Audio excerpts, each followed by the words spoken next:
Halo sahabat, kita ketemu lagi pada kesempatan kali ini. Apa kabar semuanya? Saya harapkan kita semua dalam keadaan sehat. Nah, pada kesempatan kali ini saya akan sedikit menjelaskan tentang filsafat pendidikan modern. Nah, tentunya ini merupakan kelanjutan dari pertemuan kita sebelumnya mengenai filsafat pendidikan klasik.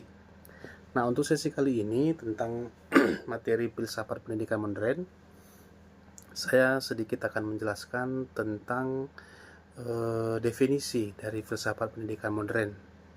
Nah, definisi dari filsafat pendidikan modern ini adalah cara berpikir dan memahami pendidikan berdasarkan perkembangan zaman, ilmu pengetahuan, serta perubahan sosial dan budaya.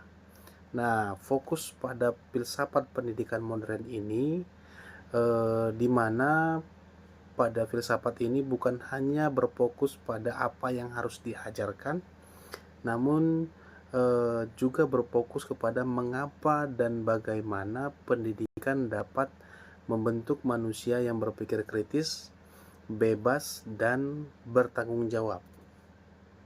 Nah, slide selanjutnya. Nah, ada 3 aliran utama dalam filsafat pendidikan modern yang dikenal, yaitu yang pertama adalah aliran progresivisme, lalu yang kedua aliran eksistensialisme, dan yang ketiga aliran rekonstruksionisme.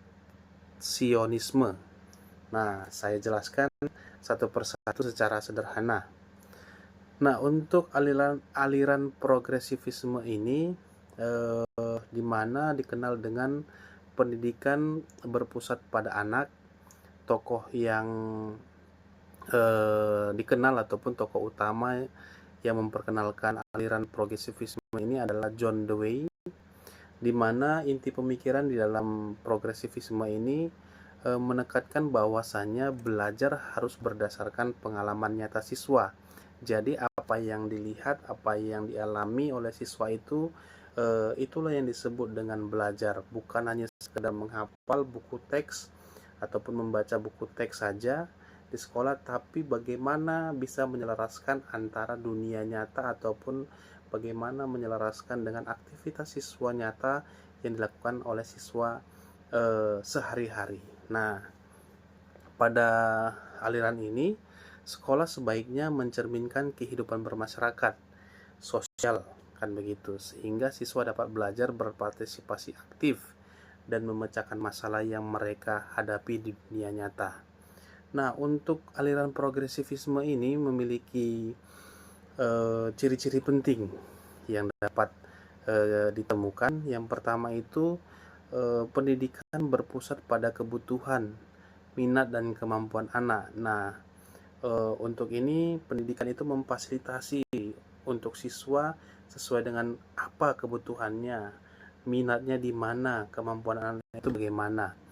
Lalu ciri yang kedua adalah belajar melalui pengalaman langsung atau lebih sering kita kenal dengan learning by doing. Untuk ciri yang ketiga itu adalah guru berperan sebagai fasilitator ataupun pemandu, bukan hanya penguasa kelas atau bukan hanya otonom guru itu yang beraktivitas di kelas tersebut, tapi guru sebagai fasilitator ataupun pembimbing terhadap siswa yang belajar pada saat itu. Lalu selanjutnya ciri yang keempat adalah kurikulum bersifat fleksibel dan disesuaikan dengan perkembangan zaman ataupun konteks yang berkembang pada zaman tersebut. Dan yang kelima, ciri penting dari aliran progresivisme ini adalah proses berpikir dan penyelesaian masalah itu lebih penting dari hafalan. Jadi bukan hanya sekedar menghafal, tapi bagaimana cara menyelesaikan masalah ataupun bagaimana kemampuan bernalar siswa itu untuk dapat menyelesaikan suatu masalah tersebut. Secara sederhana untuk aliran progresivisme ini menekankan belajar itu bukan hanya untuk tahu, tapi bisa menggunakan pengetahuan untuk hidup dan berkembang. Nah, selanjutnya aliran yang kedua itu adalah aliran eksistensialisme, di mana pada aliran ini pendidikan itu untuk menekankan menemukan diri atau menekankan pilihan dan tanggung jawab. Pada aliran eksistensialisme ini tokoh utama yang terkenal dalam aliran ini adalah Jean Paul Sartre, di mana inti aliran eksistensialisme ini menekankan tentang kebebasan individu dalam menentukan arah hidupnya. Jadi diberikan kebebasan untuk menentukan pilihan terhadap hidupnya.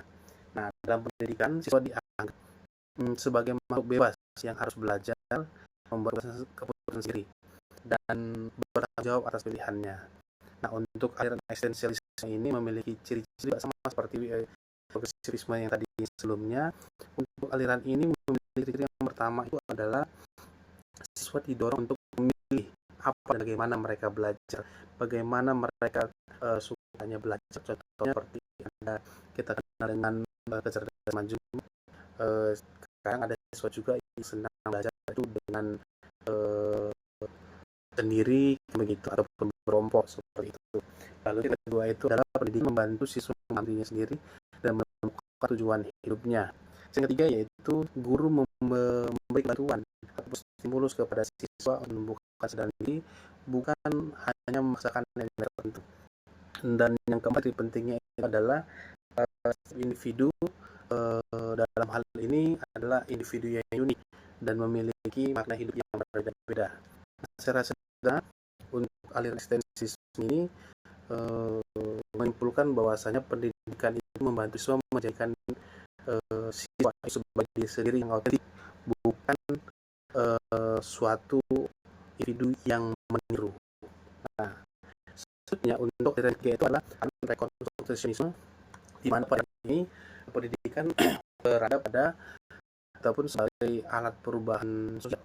Nah, tokoh utama dalam aliran rekonstruksi ini adalah George Cons dan Theodor Bramel, di mana pada aliran rekonstruksi ini melihat pendidikan itu sebagai kekuatan untuk memperbaiki dan mengubah masyarakat sekolah bukan hanya sebagai tempat bertahuan, tetapi sebagai wadah atau tempat untuk menanamkan kesadaran sosial, keadilan, dan demokrasi.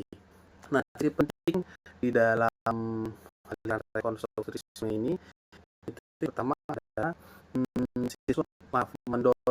guru mendorong siswa untuk bisa terhadap masalah sosial, misalnya tentang masalah kemiskinan, lalu ketimpangan sosial dan lingkungan yang ada di sekitarnya.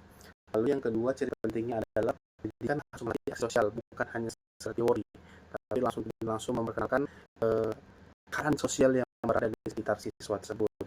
Lalu yang ketiga, untuk kurikulum itu berfokus pada isu global, isu yang hangat pada saat ini, yang isu tentang kemanusiaan atau nilai-nilai moral yang terjadi pada masyarakat saat ini.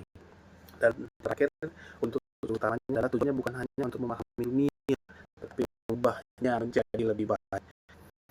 Di mana pada aliran rekonstruksi ini secara sederhana itu membuat belajar itu agar bisa sesuatu bagi masyarakat, bermanfaat kepada masyarakat, bermanfaat terhadap masyarakat yang ada di lingkungan sekitar siswa, bukan hanya untuk kepentingan pribadinya. Nah, yang selanjutnya untuk sintesis dan tentang aliran modern dalam pendidikan dunia pendidikan saat ini ataupun sekarang ini, banyak sekolah yang menyebutkan beberapa ini.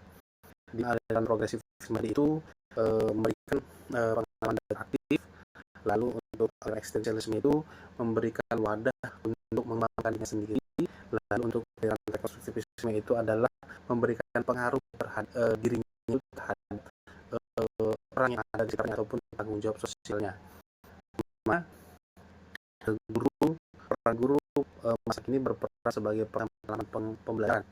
Jadi seseorang yang membantu siswa, di mana posisi guru ini sebagai membantu siswa di dalam mengeksplor dunianya, berpikir kritis dan merefleksi dari apa yang mereka pelajari.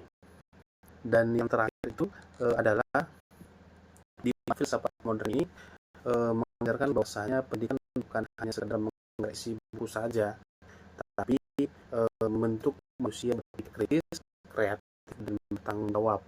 Lalu yang kedua, guru dan siswa harus merefleksikan makna pendidikan dan kehidupan nyata, dan tujuan akhir dari pendidikan itu adalah membentuk manusia yang autentik, yang unik, yang mampu berbuat etis dan berkontribusi ataupun memiliki memiliki pengaruh ataupun kontribusi kepada masyarakat. Jadi demikian teman-teman, penjelasan singkat tentang pendidikan modern. Terima kasih sudah menonton. Semoga apa yang saya sampaikan pada sesi kali ini bermanfaat untuk teman-teman semua. Kita akan kembali di video selanjutnya. Terima kasih sudah menonton. Salam sehat. Kita bertemu kembali di video selanjutnya. Sampai jumpa.